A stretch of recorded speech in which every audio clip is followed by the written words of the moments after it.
Did you know that Washington state policies affect your safety, your taxes, and your family, whether you pay attention or not? Here, I make sure you do. I'm your host, Jay, and this is the Evergreen Report, where I'm exposing the impact of local government so you can take action. And straight into our top story of the day. Our top story over the last week, all the buzz, all the craze lately is House Bill 1256. And the Republicans fought an amazingly valiant fight in the House. Jim Walsh, fantastic. Other senators, absolutely fantastic. Y'all outdid yourselves, and it was an amazing sight to see. But it passed after a 6 hour debate, and this bill again stripped parents of their right. Why have parental access? Said the Democrat. Tired of hearing about that? Said the Democrat. We don't need transparency, said the Democrat. We need to take we need to co-parent with the parents. They don't know what they're doing, said the Democrat. It was a heated 6 hour debate. Thousands upon thousands, over 10,000, 15,000, 17,000 people were watching this all over. It was amazing. This kind of transparency is amazing. This was the 5 p.m. bill, as I say. They had Representative Walsh, heard Representative Walsh talk about. He was talking about this as the 5 p.m. bill. So they knew this one was going to go to debate and continue moving on. And this bill essentially removes parental notification requirements for student medical services, meaning schools don't have to inform parents if their child received gender related medical services or counseling. Also gives the Office of Superintendent greater authority over school districts, allowing it to penalize that don't comply with state policies. Reporters say that it protects students' privacy and ensures all children have access to medical care without interference. However, I'm sorry if you're a minor, you're under your parents' roof. You don't get that. I know that's harsh, and not everyone loves that, but it's, they're minors, they're children. They only get so many rights. They don't get full access to all their medical care and things like that. And for damn sure, school doesn't get to allow this to happen. So weakens parental right notification. We fought so hard for the parental bill of rights. And even with this, one of the best amendments I loved from the debate was an amendment to create a student bill of responsibilities. Very simple list of responsibilities for a student to be respectful, to listen, to don't destroy property, all these things. They said, no, no, can't give the students more responsibility. That's not acceptable. No, that's too common sense. All the amendments that the Republicans were putting in were all common sense ones. They were all common sense, defeated by technicalities and a majority in the House. So this, parental rights are undermined. We'll see kind of where this goes and what happens next as it goes through the Senate next. If the Senate wants to use their bill or this was the one that passed the House, they're making the amendment to it so it looks more like theirs. We'll see. We will see. But yeah, it's not great. Pushes controversial gender policies, creates gender expansive care, mandates gender inclusive training for all school staff, weakens parental rights over gender identity issues so they can withhold information from parents about their gender identity changes, prioritizing student privacy over parental involvement. It shields teachers from consequences if they push controversial views, and it protects educators who support, quote unquote, support students who actively encourage social or medical transitions without parental knowledge. So this removes parental oversight. It pushes gender ideology, gives unelected bureaucrats and OSPI the power to penalize school districts, forces schools to adopt policies that could violate community values, and reduces local control over education. This bill is a direct attack on parental rights, transparency, and local control over schools. And I'm sorry, us parents, we're not done fighting this fight here. Let's Go Washington has a counter initiative ready for if this does pass the House and go into the governor.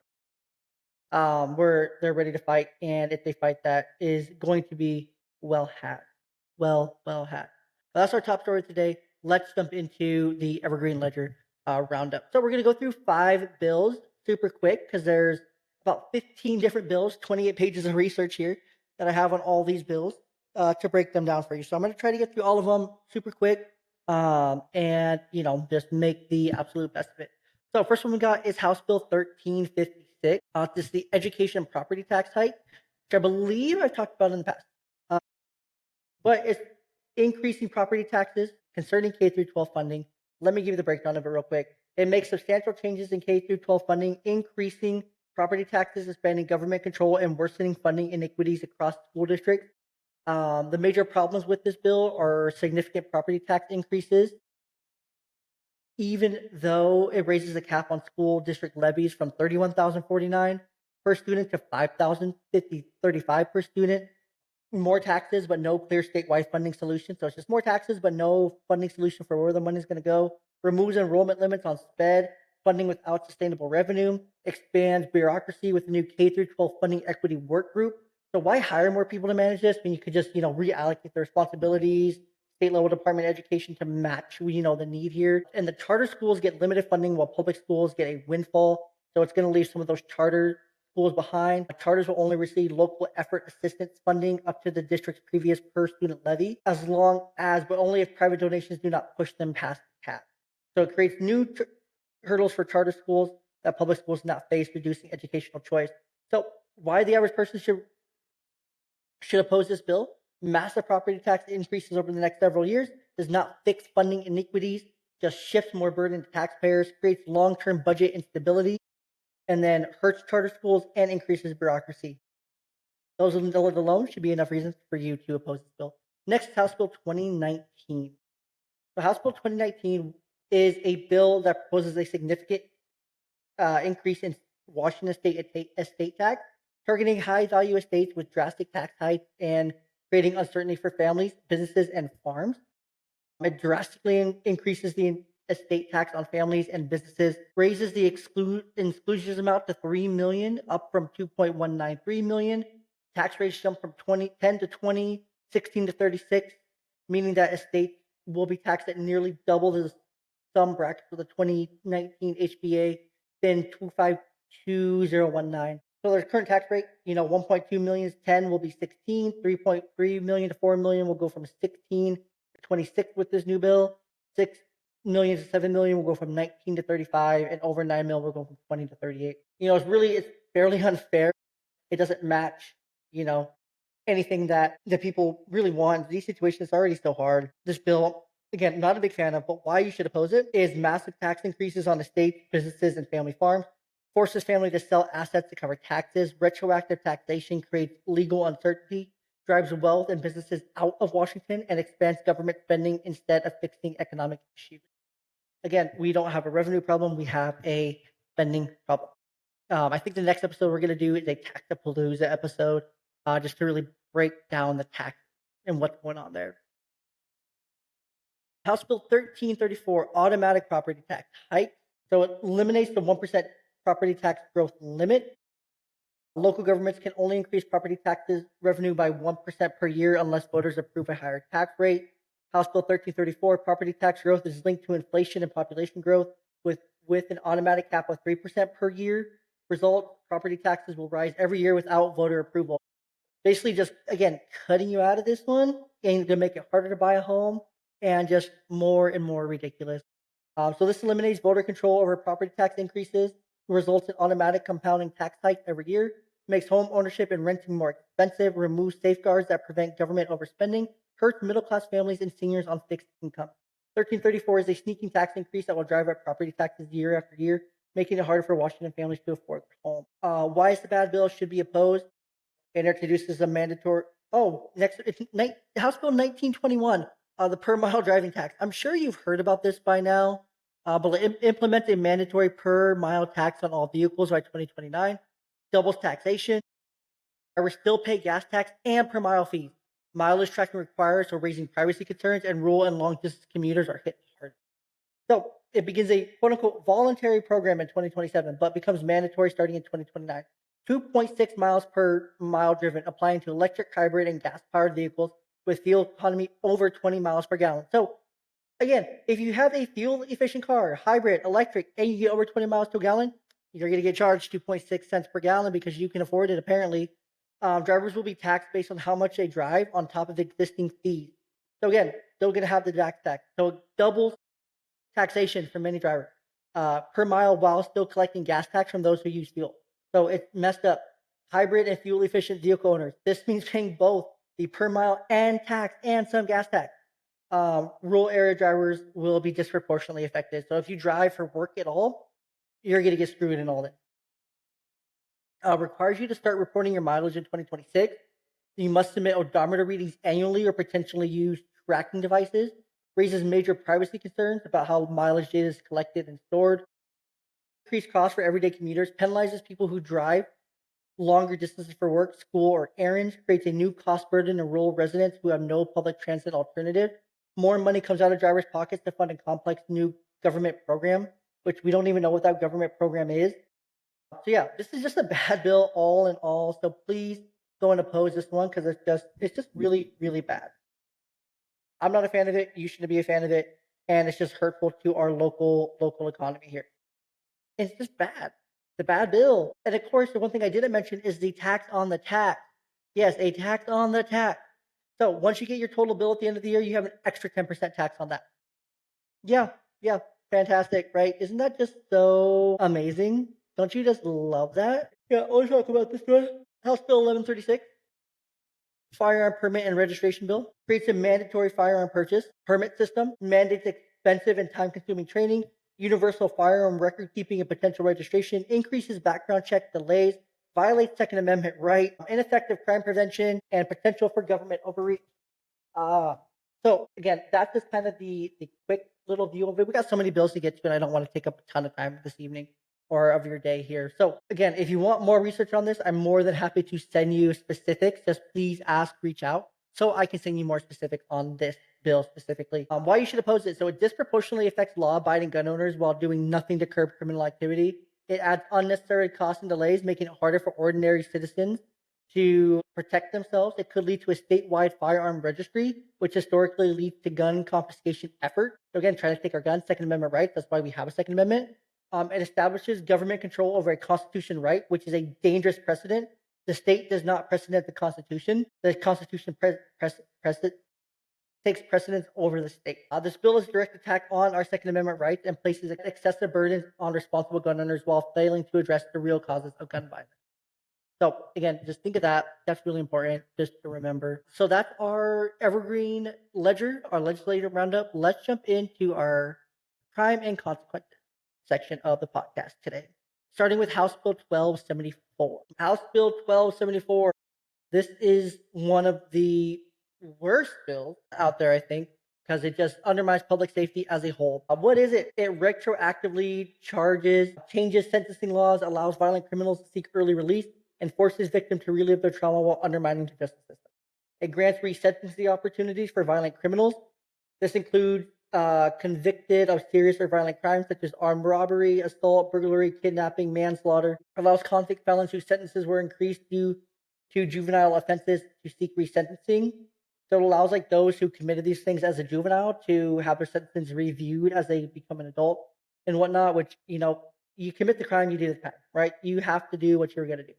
Just because you want to appeal it, get out early is not fair. It's not fair to the victims. It's not fair to the families. It's not fair in anyone. You did the crime, you do the time. I don't care what age you are. If you have the goal to kill, you have the goal to spend your 25 to life in prison. No ifs, ands, or buts. So this completely ignores the rights and safety of victims. So undermines the justice system by reversing sentences that were negotiated and settled, often in plea agreements and considered victims' input. So it overburdens the court system and taxpayers. It creates a dangerous precedent for future sentencing rollback, and it does not ensure public safety. Resentencing is granted under a rebuttal presumption, meaning courts must assume an inmate deserves a reduced sentence unless proven otherwise. So it makes it prove that they need to stay in prison when they committed these violent crimes. Like they already were convicted and have the sentence. Let's not unwind that. Make sure that stays going forward because that's justice. That's accountability. We don't need to create violent criminals out on the street. It allows violent criminals to seek early release, forces victims to relive trauma by reopening long-settled cases, overwhelms courts and drains taxpayer resources, creates a dangerous precedent for future sentence reductions, and puts public safety at risk by reducing sentences for serious offenders. It's a reckless rollback of criminal sentencing that prioritizes convicted felons over victims and public safety. Next is 5312, weakening online sting operations against predators, which we should be more harsh on these things, not less harsh. We need to be more harsh. Shorten sex offender registration from 10 plus years to just 5 for online predators caught in sting operations. Like if you're caught, then you should get the most of a sentence, right? So this weakens accountability for convicted sex offenders caught in online sting operations, shortens their registration requirement, and reduces their supervision period, increasing risk to public safety. Because online predator is still an online predator. It's still a predator. Those convicted in net nanny operations but register as sex offenders for 10 to 15 years or more, depending on the severity of the charge. Again, This bill cuts the requirements to just 5 years for individual with no prior sex offense history. So who cares? If you were caught online, if you were caught in person, it does not matter. A predator is a predator, and they deserve to be on that list for life, not just 10 to 15 years, for life. No ifs, ands, or buts. This shortens the community supervision for convicted offenders. It weakens protections for children by reducing consequences for predatory behavior. If you're like, oh yeah, I'm just gonna, 5 years, do it again. No big deal. Pet nanny operations catch offenders who knowingly seek out minors for illegal sexual activity. Although the child in these things is fictitious, the offender fully believes they are targeting a real minor. So again, why would you want to make that less? They think that they're going to be targeting a minor. That's what they're into. That's what they're trying to do. Pedophiles, they're predators. Yeah, it's bad. It's bad. Why would we not want harsher? We should have harsher penalties for these crimes, not less harsh. This is ridiculous. Harsher penalties. I'm sorry, pedophiles deserve harsher penalties for their crimes. Sex offenders deserve harsher penalties for their crimes. That's just no ifs, ands, or buts. This shortens the time convicted sex offenders must register, reducing public awareness, cuts supervision periods, allowing offenders to move freely sooner, undermines law enforcement efforts to catch online predators, puts children at greater risk by reducing consequences for attempted exploitation, prioritizes leniency for convicted offenders over justice for victims. Again, if they're children, they absolutely should be the priority in this, not the offender. That's the offender, honestly. That's my take. There's no sympathy for people who commit sex crimes against children. None whatsoever. Speaking of criminals, have you ever thought it would be such a great idea? Let's allow them to volunteer in school. What? No, I don't want a criminal anywhere near my school. Yes, there's formal criminals that are parents that have turned their lives around. Yes, absolutely. I believe anyone can turn their life around, give it to God, and you can turn your life around 100%. But this weakens school safety by making it easier for individual with criminal records to gain unsupervised access to children and vulnerable individuals. Again, it could allow them just to walk in right through the front door to volunteer for your school, and they have a criminal record. Why? Why? And then this makes it harder for the school to deny these, potentially making it harder to reject high risk individuals. Like, come on. They can appeal their denials. No, you shouldn't be allowed anywhere near children and individuals with developmental disabilities. It reduces school control over volunteer background checks, ignores the safety risk of certain criminal convictions. Again, the bill does not specify automatic disqualification for victims involving child abuse, violent crimes, or sex offenses. Absolutely not. If any of those are anywhere near children, they need to be far away from children. They should still be locked up. They should still be serving the time for whatever crime they did, right? And they shouldn't be in children having all this access to commit more crimes. Uh, this creates a loophole for potentially dangerous individuals to argue for access to vulnerable children. No, if their children are vulnerable, it's a no. This is asinine. This is crazy. Why would this be okay? Whose idea was it? I'm looking this up right now because I want to see who is sponsoring this bill. 1189. Oh, guess who? You'll never guess who's on this bill. Oh, so Warren Peterson. So we got Representative Tara Simmons. We got Representative Ortiz Sell. Oh yeah, she's kooky. She was one of the. I think she was the one that said, "I'm tired of hearing of parental access." Masry, it looks like May. Nicole Macri is one. Strom Peterson, looks like a pedo. Lauren Davis, Democrat. Tim Orangeby, Democrat. Also kind of looks like a predator. I'm just also being very judgy. Monica Horado Stonier, so Democrat. And Natasha Hill, Democrat. Why? Why do you guys think this is such a good idea? Like, what in your right mind up there is like, oh yeah, let's make it easier for criminals to have access to children, especially the ones who have crimes against children. Please go ledge.wa.gov, type in 1189, go and contact each and every one of these citizens and ask them, what the heck are you thinking? What is wrong with you? It's crazy. This is the one I cannot wrap my head around. This is so obvious why this is bad. I don't even need to go through it. This is just so bad. So bad. Let's jump into taxes, shall we? We're talking a lot about a lot of different bills, a lot of different areas. We're going to jump into House Bill 1832. So, overhauls literacy instruction, mandates third grade retention, removes teacher bonuses, and ties funding to standardized test scores, creating unintended consequences for students, teachers, and school. What? This one's in. It's kind of kooky. Doesn't that one sound insane a little bit? to the average person hearing this. Like, what the? Why? And it's labeled to improve student performance and success. No, let's cut through the bullshit and get right to it.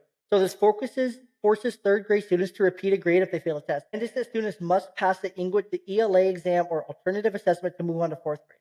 Retained students must participate in an intensive reading improvement strategy, which could place additional burdens on schools and families. Creates unnecessary stress for young students and could disproportionately harm children with disabilities, English learners, and those facing economic hardships. I want to see, is this a Republican sponsored bill? There's 4 people on it. So Michael Keaton, Republican. Okay, this is bad. This is a bad look Republican. Tyler Rude, Republican. Jeremy Dufault, Republican. Not Matt Marshall. Matt, I like you, dude. It's a bad bill. This is a really bad bill. But the idea of it's really good, but it's really bad. It's still really bad. That's why I really like these guys. It's a really bad bill. It eliminates national board certification bonuses for teachers, repeals the current $6,000 bonus for board certified teacher, removes the additional 5,000 bonuses for teachers in high poverty schools. Okay, no, you do need to incentivize teachers to go to high poverty areas. You do, because those are more dangerous. Those are underserved.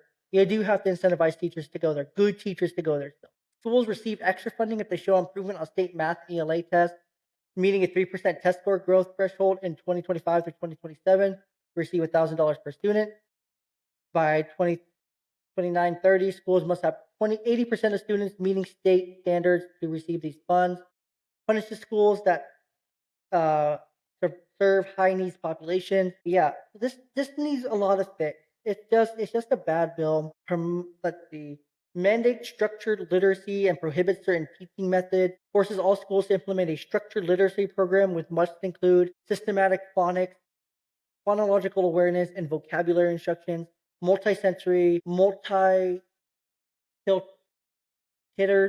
interventions for struggling readers, especially bans the 3 cueing system, a common method used by some education systems for early reading. While structured literacy has benefits, mandating one approach limits teachers' flexibility and ignores individual student needs.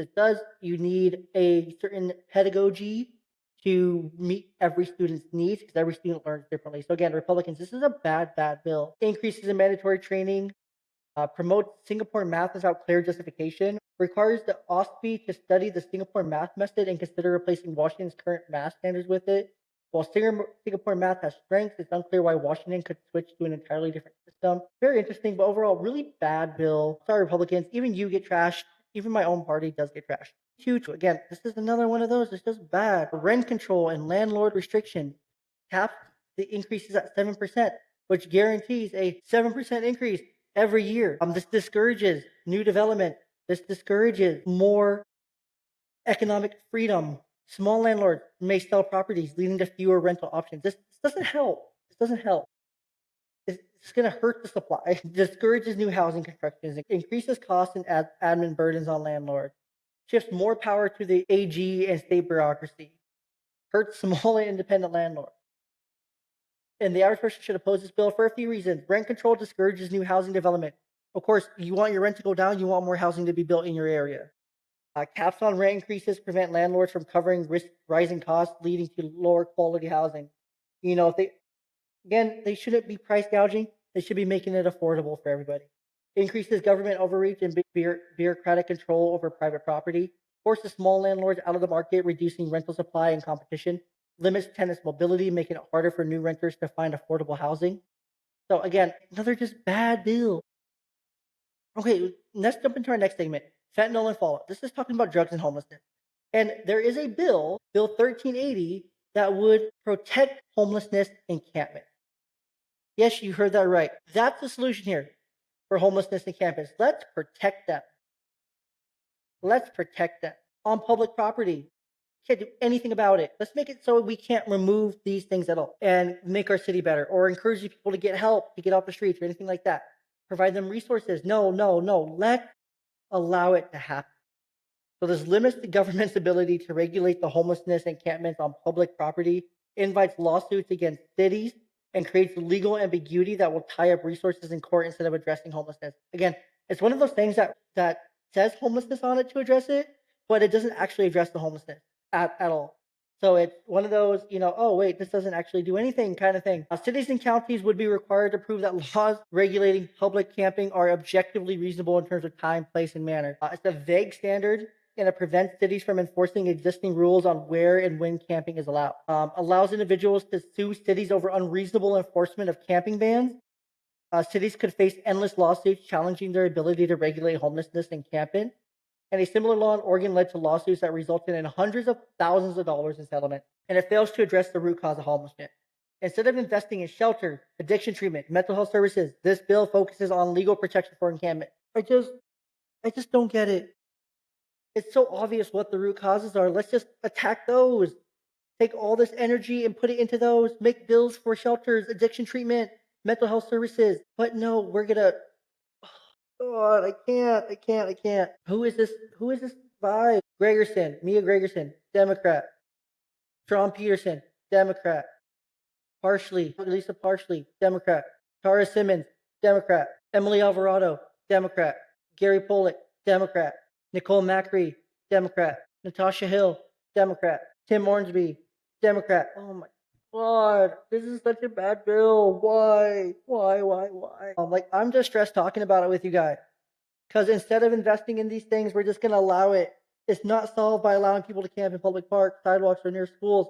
It requires structured support services, an actual plan. Let some common sense people in there to create a plan to fix homelessness, because there's average people out there who can do it. I would be more than willing to do something about this if it actually means, getting people off the street.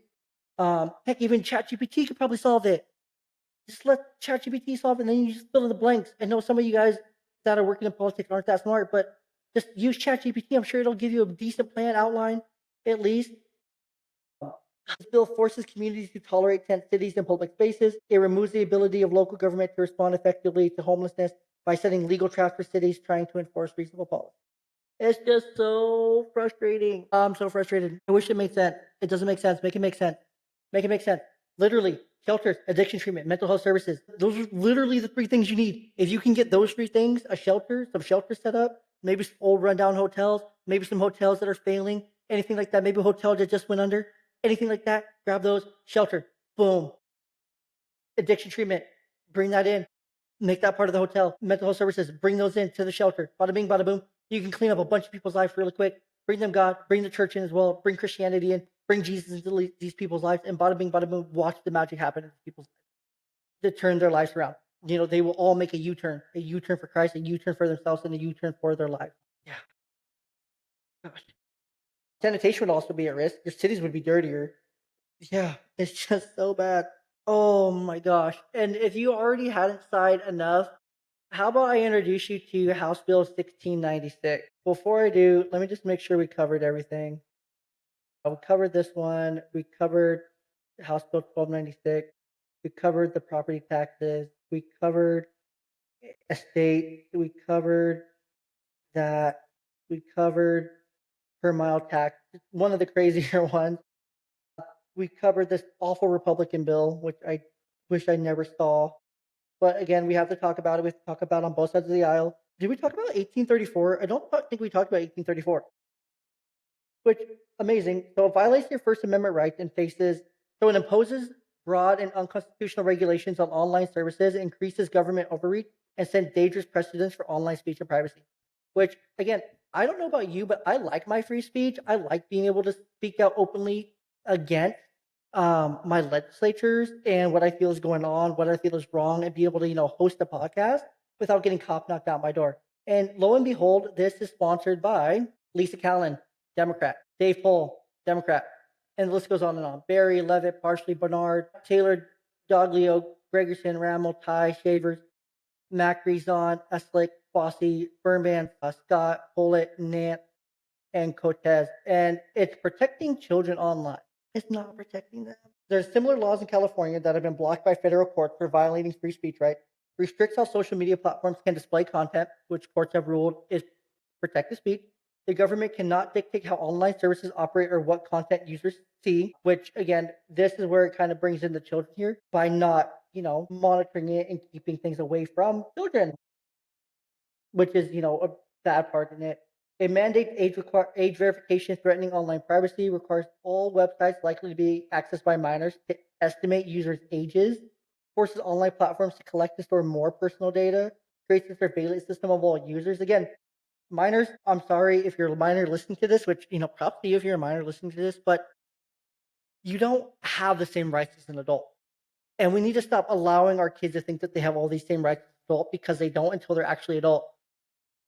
Um, This also prohibits addictive feeds for minors, which is a vague term that could apply to nearly any website. Limits when businesses can send home notification to minors. The law puts the government in charge of deciding what online content is appropriate for minors, instead of parents, which again, parents decide that what's best for their kids, not the government. Applies sweeping new regulations to social media, search engines, and websites.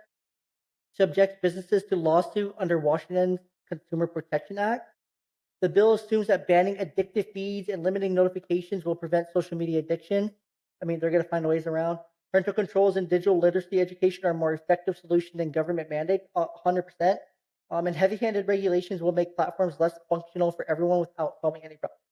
Again, I believe this also allows libraries and public spaces to, again, it's going to be deemed what they feel is addictive and what they feel shouldn't be seen by them, which could ultimately lead to, porn being accessed on the library and a homeless man jerking it. I'm sorry, that's just the reality of while your kids are trying to go to the library and work on a school project with their friends. I don't know. That's what they're going to see. And again, that stuff should be inaccessible on our public libraries and our public settings where children are. Yeah. It expands protected classes in public schools, adding new protected classes: ethnicity, homelessness, immigration or citizenship status, neurodivergent, separates gender identity, gender expression, and sexual orientation into three distinct protected classes. But I'm pretty sure there's only two genders, so there's not really much there. Potential for conflict in interpretations on what constitutes discrimination based on neurodivergence or ethnicity may cause schools to lose federal funding if they don't comply. We don't need Again, we're one of the least dependent states. If you listen to the Evergreen Local, I talked about this, but we're one of the least dependent states in on federal funding in the US. But again, we still need that federal funding because we have a spending problem, but we also have a budget deficit. So if we can figure that out and get that under control, then maybe we can talk about things to add in. This separates gender identity from sex and legal language, which could force schools to allow biological males in girls' restroom, locker rooms, and sports team, which is an absolute hard stop. If that ever happens in my school where my kids go, we're out of there. I don't care. It's an absolutely, we're done with this school, and this is never going to happen ever again. And I will fight that tooth and nail. I will die on that hill. Parental rights groups have expressed these concerns as well. Puts more burdens on school without addressing academic needs. There's already so much struggle to comply with existing regulation, but this adds a new layer of complexity without additional funding or training or anything like that. Schools should focus on academic achievement rather than imposing legally complex identity politics. Again, focus on math, reading, writing, literacy. 70% or more of our eighth graders are failing math and science or math and reading. Let's work on that a little bit, right? Right? We didn't even talk about House Bill 1607, which is forces businesses to fund and implement a mandatory beverage container deposit system, raising costs for consumers and creating inefficiencies in Washington's recycling system. So it would the 10-cent deposit acts as a regressive tax. So again, it just adds more money out of pocket. Must pay an extra 10 cents per beverage container at the time of purchase. So if you buy a 12-pack, it's an extra $1.20. So you're just paying more. And they could fine a business up to 10,000 per day for non-compliance with it. Like they must track and remit deposit charges separately. Like this creates so much more work. And this forces beverage brands to form a pro. Of course, a three-letter agency, another NGO, can manage this program. We already have some of the highest recycling rates in the country without a deposit system. This isn't needed. We don't need this. This 10% deposit acts as a regressive tax. Some families will end up paying the deposit without ever getting it back, increasing the cost of essential goods like Gatorade, water bottle, 32 pack of water bottles. That's an extra $3.20. That's just more money. Like it's crazy. Like I just want to buy a case of water, but I'm not going to do that if I have to, pay an extra, so many dollars for it, because that's ridiculous. It's just bottled water. It's just bottled water. Why do I have to pay so much for it? So this creates a new hidden tax on beverages, makes recycling more complicated and inefficient, forces businesses to administer a costly and bureaucratic deposit system, gives excessive power to the government to fine and shut down businesses, so creates logistical challenges for rural and low-income residents who may not be able to redeem deposits. So again, it's just unnecessary, and it's a costly mandate. Again, so I'm a firm believer. So actually, I would support this bill. I don't know why I wouldn't support 1699. I would support this bill. There's nothing wrong with 1699. Oh, this is even Waters is on here, but no. Yeah, why are we? I don't understand that. No, I'm for this one. No, I'm all for this bill. I am all for this one. This one's like something I'm all for to keep biological male students from competing in female sports. This is a good bill. This is something I fully support. Gender verification, exclude biological boys from participating in girls' sports. I don't feel it violates Title IX at all, which will risk school funding. This will follow federal law. It opens the door for lawsuits, which is, it is what it is. There will always be lawsuits when it comes to these things. But again, it does prioritize politics over actual issues in school athletics. It's a legally risky and It is legally risky here, potentially seen as discriminatory. Uh, you know, we do want to address the fairness in sport. Biological males should not compete with girls, and vice versa. This should absolutely just not happen. So, this is also federal law that needs to be followed as well. So I support 1699. I'm actually going to go and vote in support of it right now. I don't know how that one ended up on this list because I am in full support of this. See, and it's that easy. I was just able to go and support this bill in like 3 seconds. That's all it took. This is a good bill. I don't know why this one's on here. Oh, we already talked about 1512, 5222 we talked about, 1380 we talked about as well. Yeah. Okay. So very last one here. There's 1690. This is where we're going to end the podcast today on this one before we wrap it up. So 1696 expands a race-based home ownership grant. Yes, you heard that right. Expands a race-based home ownership program, increases income eligibility, and introduces full loan forgiveness, all at taxpayer expense. Your and I dollars will go for this program to fully fund a race-based program that you may not take a part of. Heck, I may not qualify, and I'm not even fully white. I may not qualify. The Covenant Home Ownership Program (CHP) gives home buying assistance based on race, targeting only those who are historically excluded due to restrictive racial covenant. So again, this is talking about de jure segregation. I don't know if you've ever read The Color of Law. Highly recommend The Color of Law. It's a fantastic book. But basically, it talks about de jure segregation. And that's what this is referring to here. It's de jure segregation through and through. But now, reverse. Eligibility is not based on financial need alone, and prioritizes applicants based on race and ancestry, rather than ensuring fair, equal access to home ownership for all. Again, it raises serious legal and constitutional concerns. Discrimination, no matter how you look at it. But again, if you oppose this bill, you're going to be called racist. So if I oppose this, I'm going to be called racist.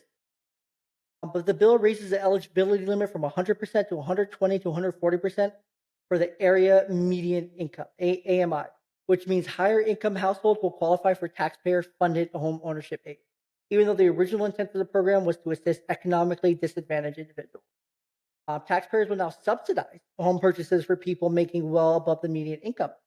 So again, we are going to give these homes away, make it harder for people to buy, and then essentially put them in homes that they may not be able to afford long term. But it introduces full loan forgiveness after just 5 years. Originally, these down payment assistance loans had to be repaid, ensuring responsible financial management. Now, these loans will be 100% forgiven if the homeowner earns below 80% of the median income.